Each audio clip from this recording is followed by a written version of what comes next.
علیکم ورحمۃ اللہ وبرکاتہ۔ آج ہم بات کریں گے شاہ ولی اللہ دہلوی کی کتاب حجت البالغہ کے حوالے سے، اور اس کا جو صفحہ نمبر ہے 451 451،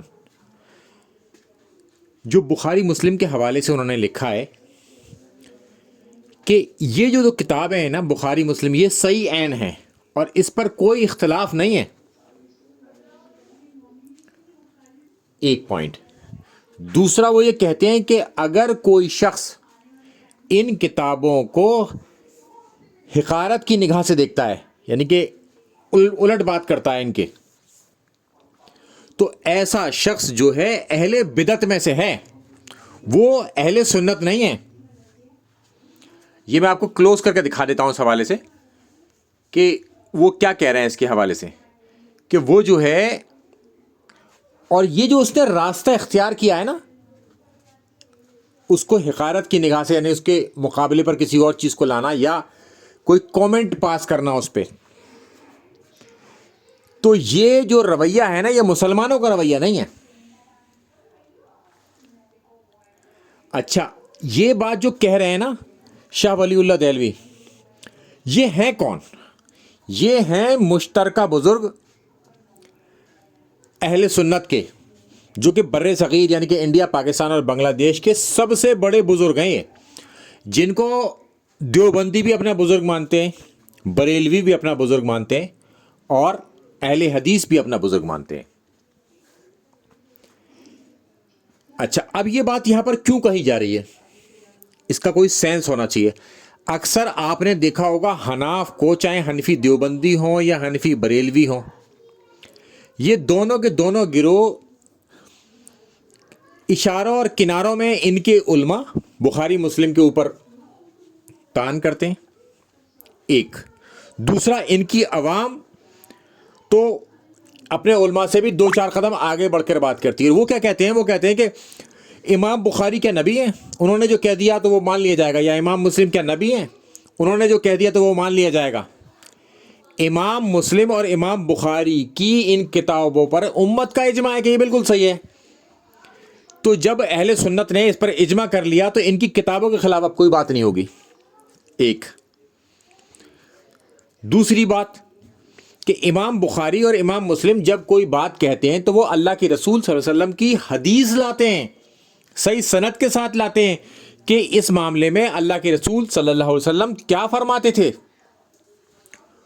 اور دیگر ائمہ جیسے کہ امام ابو حنیفہ، وہ حدیث نہیں لاتے، وہ یہ کہتے ہیں کہ میں کہتا ہوں یا میں سمجھتا ہوں۔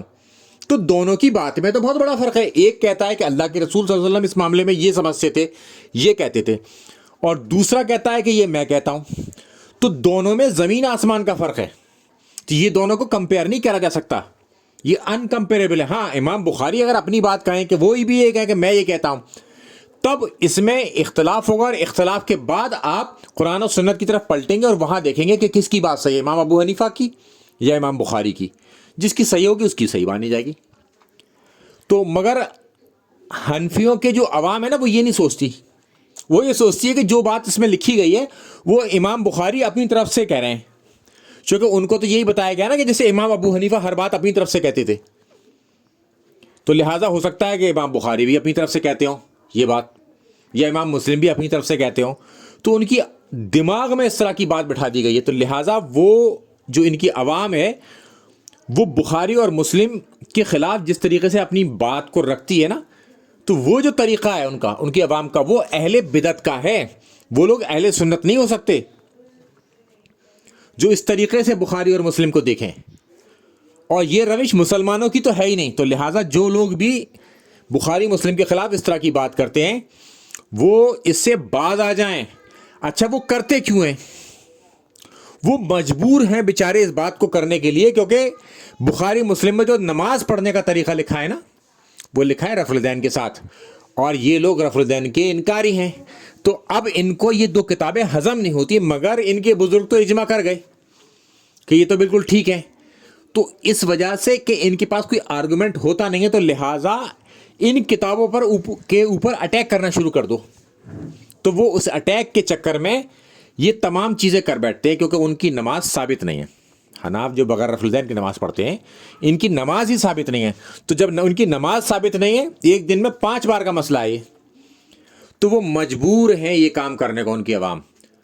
اور ان کے علماء ان سے منع نہیں کرتے، چونکہ اس کو وہ بھی انجوائے کر رہے ہوتے ہیں کہیں نہ کہیں. السلام علیکم ورحمۃ اللہ وبرکاتہ.